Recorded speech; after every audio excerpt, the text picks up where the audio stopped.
बिस्मिल्लाहिर्रहमानिर्रहीम। अस्सलाम वालेकुम। अल्लाह तबारक व तआला का इरशाद मुबारक है और इन्हें पढ़कर सुनाओ। आदम के दो बेटों की सच्ची खबर। जब दोनों ने एक एक न्याज पेश की तो एक की कबूल हुई और दूसरे की न कबूल हुई। बोला, कसम है मैं तुझे कत्ल कर दूंगा। कहा, अल्लाह उसी से कबूल करता है जिसे डर है। बेशक अगर तू अपना हाथ मुझ पर बढ़ाएगा, मुझे कत्ल करे, तो मैं अपना हाथ तुझ पर ना बढ़ाऊंगा कि तुझे कत्ल करूं। मैं अल्लाह से डरता हूँ जो मालिक है सारे जहानों का। मैं तो ये चाहता हूँ कि मेरा और तेरा गुनाह दोनों तेरे ही पले पड़े, तो तू दोज़खी हो जाए, और बेइंसाफों की यही सजा है। तो उसके नफ्स ने उसे भाई के कत्ल का चाव दिलाया तो उसे कत्ल कर दिया, तो रह गया नुकसान में। तो अल्लाह ने एक कौवा भेजा जमीन करीब ताकि उसे दिखाए, क्योंकि अपने भाई की लाश छुपाए। बोला, हाय खराबी, मैं इस कौवे जैसा भी ना हो सका कि मैं अपने भाई की लाश छुपाता, पछताता रह गया। हजरत इब्ने मसऊद, मर्रा इब्ने अब्बास और दीगर कई सुहाबा रज़ी अल्लाह अन्हुमा से मनकूल है कि हजरत आदम अलैहिस्सलाम हर हमल से पैदा होने वाले लड़के की शादी दूसरे हमल से पैदा होने वाली लड़की से करते थे। दस्तूर के मुताबिक हाबील ने काबिल की बहन से शादी करने का इरादा किया।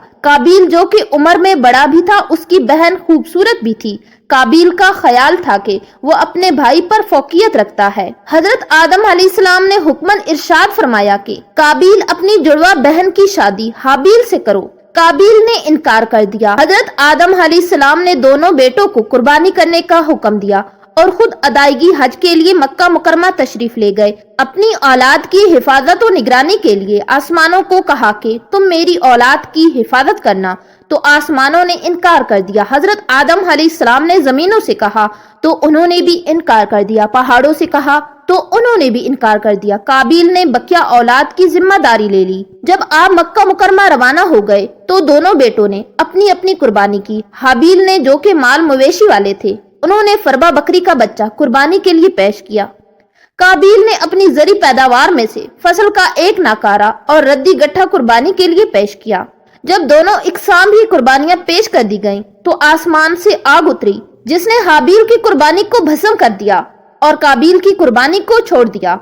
उस वक्त कुर्बानी की कबूलियत की अलामत यही थी कि जब कुर्बानी की चीज को किसी बुलंद जगह पर रख दिया जाता तो आसमान से आग जाहिर होती, तो जिस कुर्बानी को आग जला डालती वो बारगाह इलाहिया में मकबूल मुतसव्वर होती, और जिसे आग ना छूती वो मरदूद समझी जाती। कुर्बानी कबूल ना होने की वजह से काबिल गजबनाक हुआ और कहने लगा कि अगर तू मेरी जुड़वा बहन से निकाह करने से बाज ना आया तो मैं तुझे कत्ल कर दूंगा। हाबील ने कहा, अल्लाह तबारक व तआला मुत्तकीन और परहेजगारों की कुर्बानी ही कबूल फरमाता है। हजरत अब्दुल्ला बिन उमर रज़ी अल्लाह अन्हुमा फरमाते हैं कि कसम बखुदा मकतूल हाबील सतूत और ताकत के एतबार से काबिल से फाइक था, लेकिन खौफे गुनाह काबिल की तरफ हाथ बढ़ाने से बाज रहा। अबू जाफर रहमतुल्लाह अलैह फरमाते हैं कि हजरत आदम अलैहिस्सलाम को तशवीश लाहक थी कि आया उनके बेटों की कुर्बानी कबूल होती है या कि नहीं। जब काबिल की कुर्बानी मरदूद और हाबील की कबूल हो चुकी तो काबिल ने अपने वालिद ग्रामी से कहा कि आपने हाबील के लिए दुआ की है, इसलिए उसकी कुर्बानी कबूल हुई, मेरे लिए आपने दुआ ना की। उस वक्त काबिल ने हाबील को धमकी दी। एक रात हाबील को बकरियां चराते हुए देर हो गई।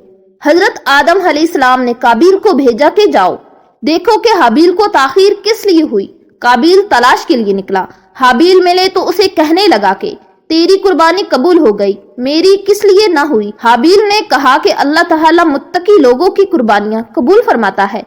काबिल ये बात सुनकर गुस्से से आग बगोला हो गया। उसके हाथ में लोहे का टुकड़ा था। काबिल ने हाबील को वो लोहे का टुकड़ा मारकर हलाक कर दिया। एक कौल ये भी है कि हाबील आराम कर रहे थे कि काबिल ने पत्थर उनके सर पर मारकर उन्हें कत्ल कर दिया और उन्हें कुचल डाला।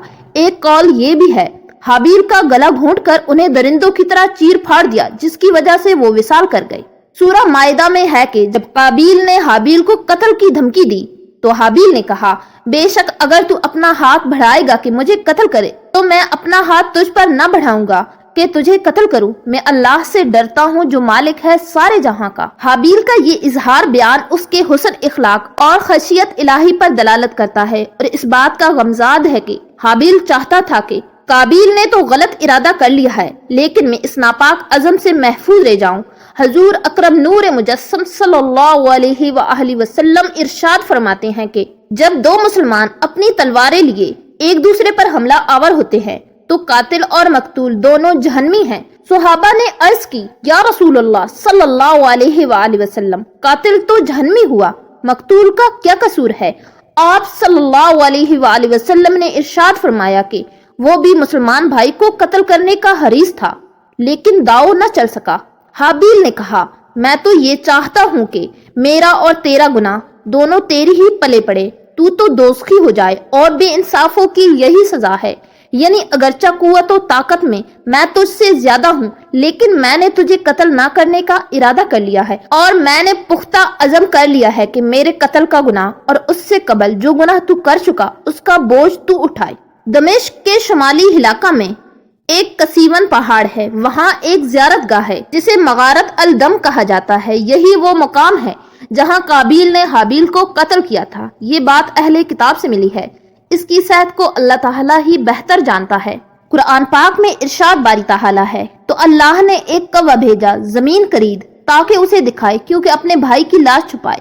بولا، ہائے خرابی، میں اس کوے جیسا بھی نہ ہو سکا کہ میں اپنے بھائی کی لاش چھپاتا تو پچھتاتا رہ گیا۔ بعض مفسرین کا قول ہے قابیل حابیل کو قتل کرنے کے بعد 1 سال تک اس کی لاش کو اٹھائے پھرتا رہا۔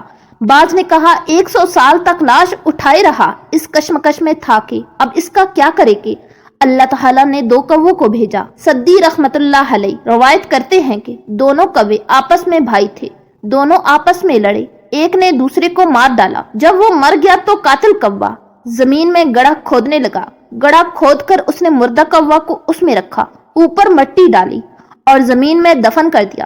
جب قابیل نے دیکھا تو اس نے بھی ایسا ہی کیا اور کہا، ہائے خرابی، میں اس کوے جیسا بھی نہ ہو سکا کہ میں اپنے بھائی کی لاش چھپاتا۔ قابیل نے بھی وہی طریقہ اختیار کیا جو کوے نے کیا تھا، اسے مٹی میں دفن کر کے مٹی کو برابر کر دیا۔ حضرت مجاہد رحمت اللہ علیہ فرماتے ہیں کہ قابیل بہت جلد عذاب میں گرفتار ہو گیا تھا۔ جس دن اس نے اپنے بھائی کو قتل کیا اسی دن اس کی پنڈلی اس کی ران سے مل گئی تھی۔ جس طرف سورج جاتا اس کا چہرہ بھی ادھر ہی گھوم جاتا۔ یہ عذاب اسے اپنے والدین کی نافرمانی اور اپنے بھائی سے حسد کی بنا پر پہنچا۔ حضور صلی اللہ علیہ وآلہ وسلم نے فرمایا کہ سرکشی اور قطع رحمی کے علاوہ کوئی گناہ ایسا نہیں کہ جس کی سزا بلا تاخیر دنیا میں بھی دے دی جائے اور آخرت میں بھی گناہگار کے لیے عذاب کو جمع رکھا جائے۔